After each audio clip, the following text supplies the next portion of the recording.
Good morning, everyone. I hope this video finds you well. I wanted to jump on here and do a video called Negus Please, the jig is up.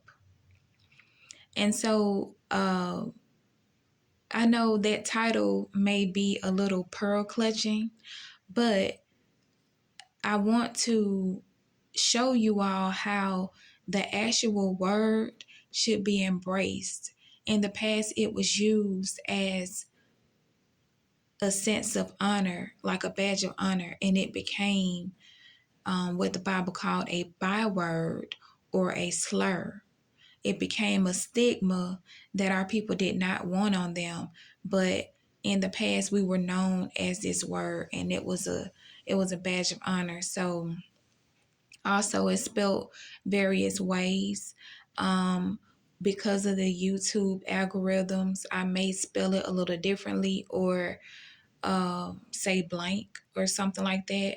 But we know we know it by being spelled N.GGER, and slang would be N.GGA. But other spellings of this word, were negro. We know that, as well as negus, Negus, and also niger. We were told that word was pronounced niger, but the true pronunciation is nigger, and I will put that in the Strong's Bible Concordance. I will put the link to that in the comment section. I'll put the link to that, and also put the link to a video where a young man was performing a spelling bee, and he was given the word negus to spell, and he asked for the definition, and the definition he was given was sovereign the sovereign of Ethiopia, the kings and rulers of Ethiopia were the negus. And so let me turn here. I'm going to go to Acts 13 and read the first verse. It says, "Now there were in the church that was at Antioch certain prophets and teachers, as Barnabas and Simeon, that were called Niger, and Lucius of Cyrene, and Manaen, which had been brought up with Herod the Tetrarch, and Saul." So, like I said, we've always been told that we are supposed to pronounce this word Niger, but you add the G and you pronounce it Niger.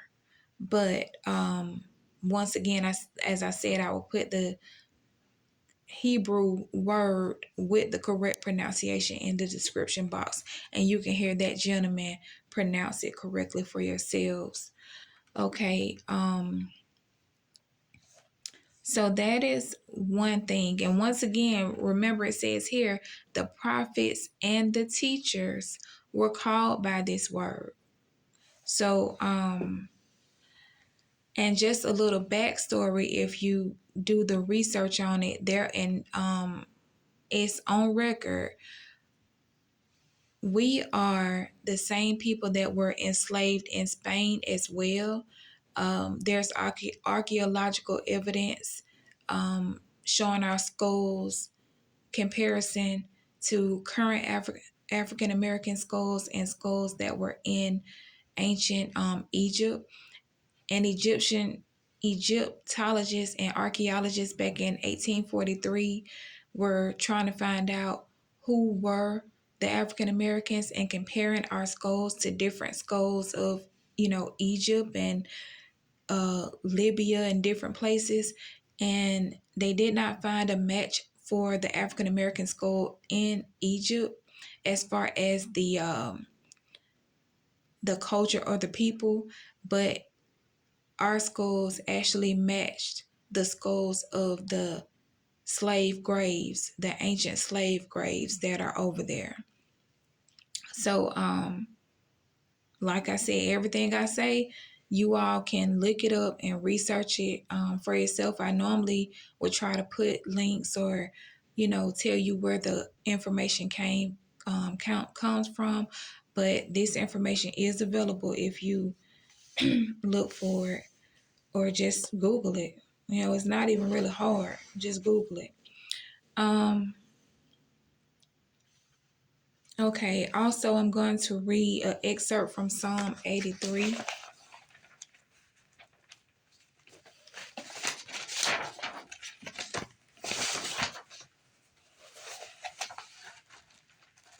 I apologize for not having this already turned to the book of Psalms.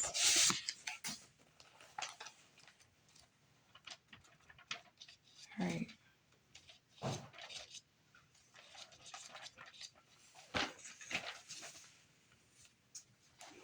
All right. So Psalms 83 says, "Keep not thou silence, O God.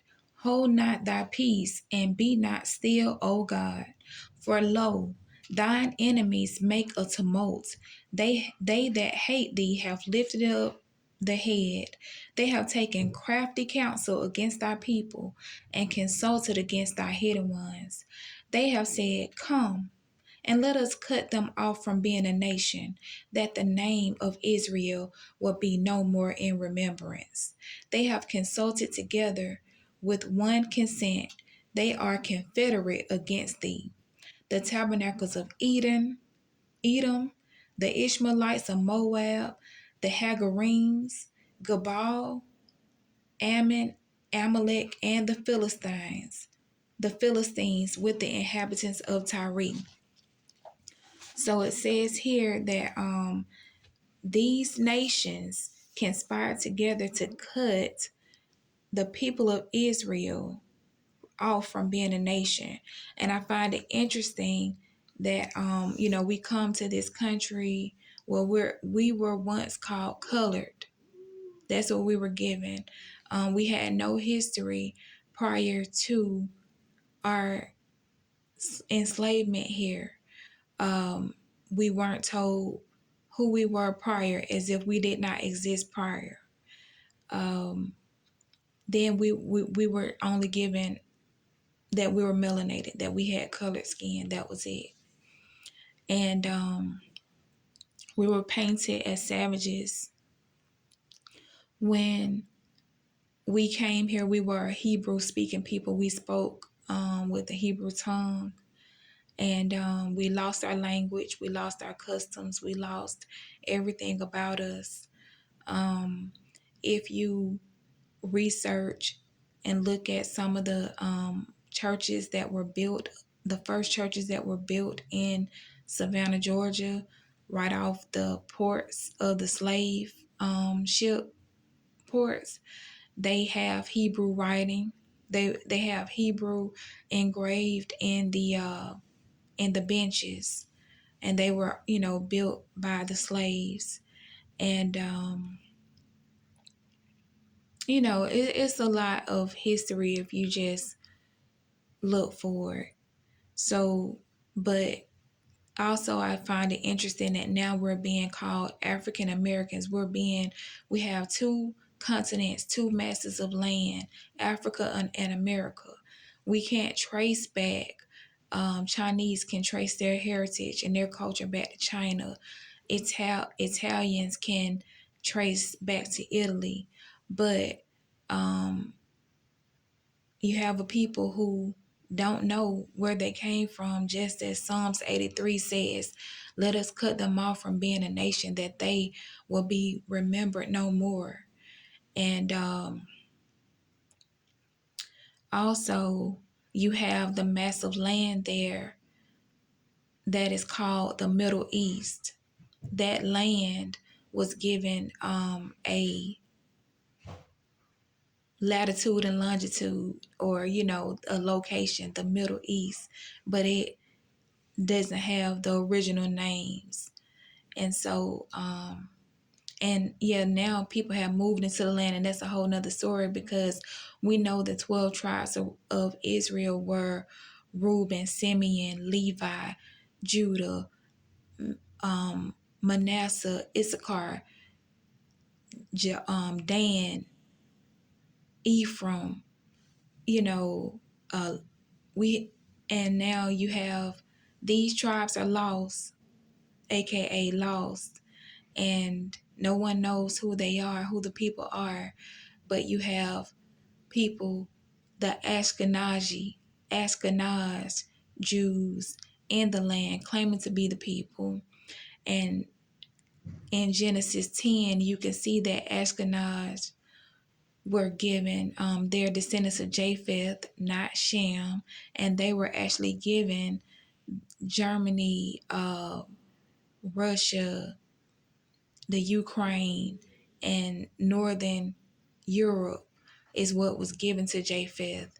And so these people actually migrated into Jerusalem and started calling themselves Jews in 1948, which goes against the Bible because the Bible says that his people would be lost and scattered until he gathers them after they awaken to who they were from being scattered to the four corners of the world.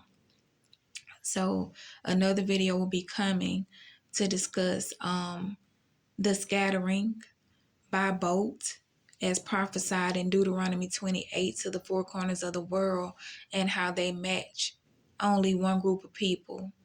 Well, one group of people, and yeah, we'll get into that on another video. And so I think that's it. So I will put the link to the Strong's Concordance in the comment section, as well as the link to the video of the young man at the spelling bee. So negus, niggers, nigger, negus, and negro are all the same word, just spelled different ways. And once again, it meant kings, sovereign, rulers, prophets, and teachers. All right, you all, hope this video found you well, and be blessed. Peace and blessings until the next video.